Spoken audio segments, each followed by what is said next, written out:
Précision faite, euh, quand je critique le dogme monétariste, euh, le dogme de l'émission monétaire actuelle, je ne veux pas revenir au troc, bien évidemment pas, je ne suis pas d'un tel niveau d'idiotie. La question c'est comment la privation du régalien souverain, c'est parmi les 4 pouvoirs fondamentaux de tout État, de toute population, de toute ethnie, de toute identité en fait existentialiste au monde, euh,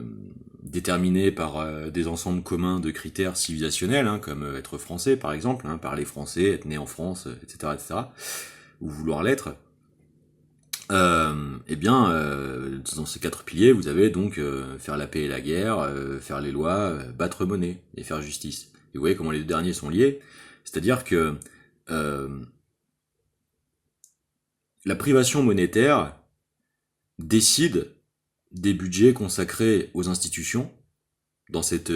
systématique analogie insupportable faite entre l'économie d'un ménage et l'économie d'un État. Or, un État est garant d'être la mutualité, le contrat social de mutualité du plus grand que soi, et normalement d'être un État-providence,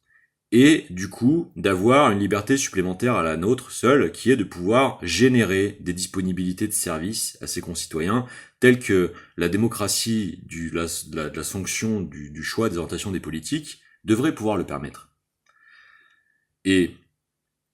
dans ces possibilités-là, il devrait être possible de pouvoir générer des budgets ex nihilo, souverainement, puisque de toute façon c'est le cas avec les réserves centrales,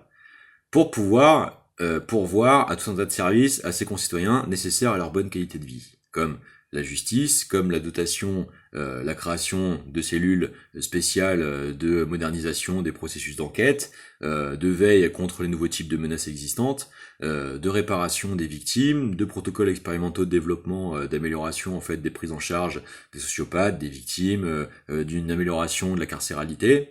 pour pouvoir continuer de privilégier un paradigme central d'éco-synergisation et de générativité à la fois de connaissances comme de ressources.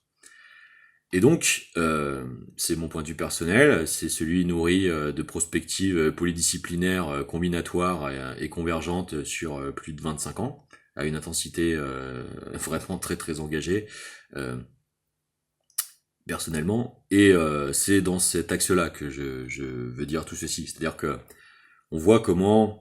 le colonialisme passe avant tout par la capture des souverainetés économiques génératives monétaristes des zones voulues être ainsi inféodées.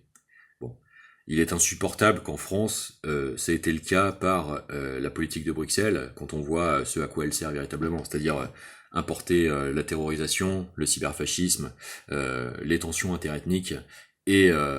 l'oppression en fait du bon sens et du génie pour en faire un systématique organe de propagande de pollution cognitive qui cherche à détruire les capacités au profit d'affrontements géostratégiques peu motivés, peu motivés, la formule n'est pas très très loquace de façon grand public, peu justifiée, qui du coup continue en fait de maintenir des effets boomerang multiples qui participent à dégrader les conditions de vie. Hein. On voit le rôle du terrorisme instrumental dans la dégradation du droit par son débordement systématique par le droit d'exception, et comment cela en fait ne permet que de produire des interstices toujours plus supplémentaires à des dérégulations qui détruisent en fait le tissu socio-économique et sa virtuosité durable. Et virtuosité au double sens, je fais exprès d'employer ces mots, hein, c'est pour dire à la fois vertu et virtuose, je veux dire, son plein potentiel, quoi. Hein. Et comment, en fait, ce sont des systèmes de nuisance qui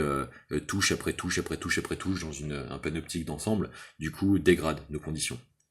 Bon, précision étant faite, maintenant place à l'énième démonstration.